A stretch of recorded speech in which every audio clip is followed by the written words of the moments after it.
Welcome to Humanistic Theory. My name is Ross, and we're going to talk about humanistic approach of management in an organization. One of Brother Embry's students suggested a Furby to be the metaphor to describe this humanistic management. It is a robotic toy and said that one of its characteristic is that the more attention you give it, the more attention it gives back to you. Well, I agree with that.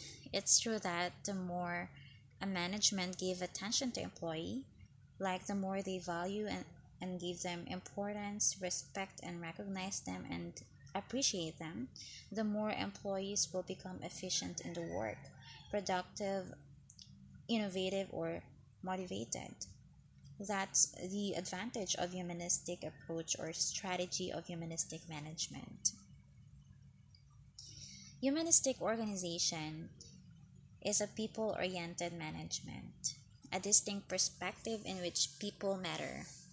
It emphasizes personal worth of individual human attributes in management and performance. Humanistic approach is based on the idea of human needs and values. Employees are seen not merely as economic assets valued primarily for their productivity, but as people with complex needs and a desire for meaningful and varied daily tasks. Like classical theory, it also focuses on productivity through people or employees to be as their most important asset.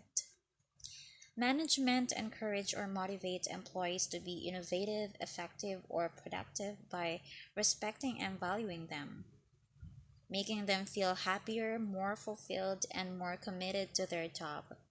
Help them not only enjoy their job but desire to do job effectively. Let us learn from one of the best example initially given by Brother Embry, the terrorist attack in Taj Hotel in Mumbai, India, November 26, 2008. As we know, this hotel is believed or known to be one of the top three luxury hotels in the world. We can't believe a terrorist attack happened with automatic weapons, explosion and fires that targeting foreign visitors. On the other hand, the world witnessed such an extraordinary heroism, sacrifice, and humanity through employees working in the hotel.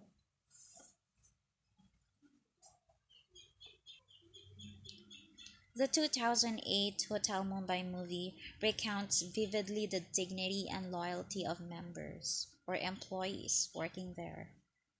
I like this scene when employees or staff were asked or given opportunity to flee without shaming, but most of them choose to stay. I like when one staff here said that I've been here 35 years. This is my home. They take responsibility of the safety of their guests. They risk their lives by following terrorists and finding ways to protect them, assist them to escape routes, guide them out of hotel, even created human shield. Most of them lost their lives in the process. So what happened? Of course, we gave recognition or credit to these employees. But on the other hand, it made us think of what's behind of making these staffs willingly act in that way. The kind of management behind these employees that loves what they're doing. What are factors that made them feel it's more than just a job but a calling? That made them feel that it was their home.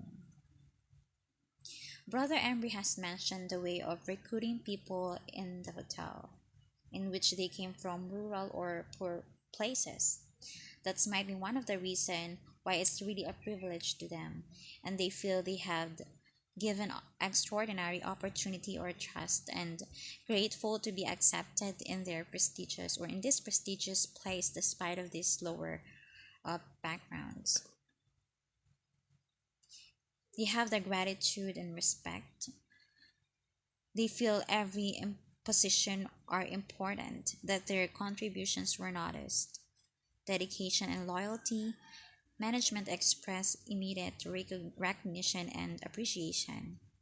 Such optimistic approach that focuses on human needs, values, and worth to make them productive and motivated. It reminds me of a quote: employee appreciation creates an environment where employees want to work and to continue making a difference on the company and on their colleagues. In relation to recruiting people or staff in Hotel Mumbai, it also reminds me of Brother Embry's has shared about Elder David A. Bednar of the Quorum of the Twelve.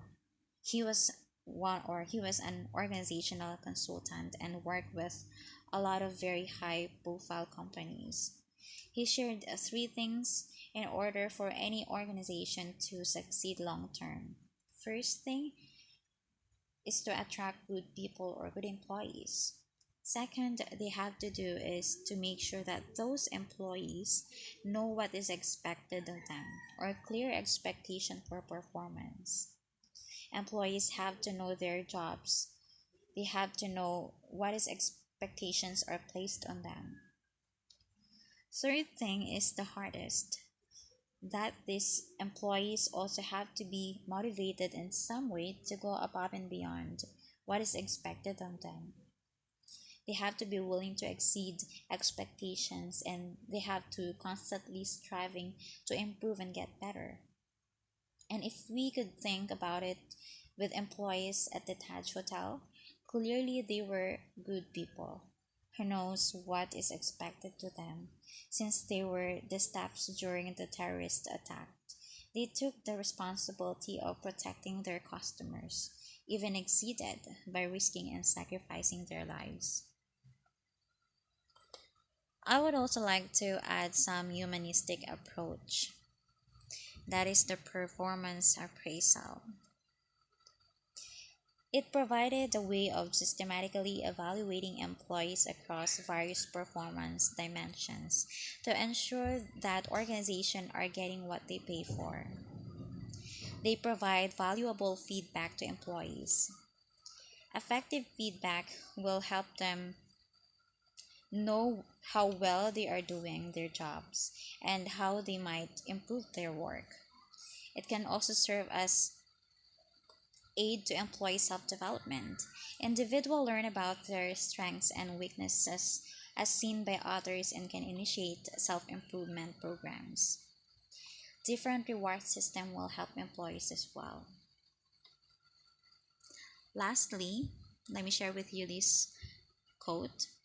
When employees feel respected and appreciated, they will become more productive, more loyal, and more engaged.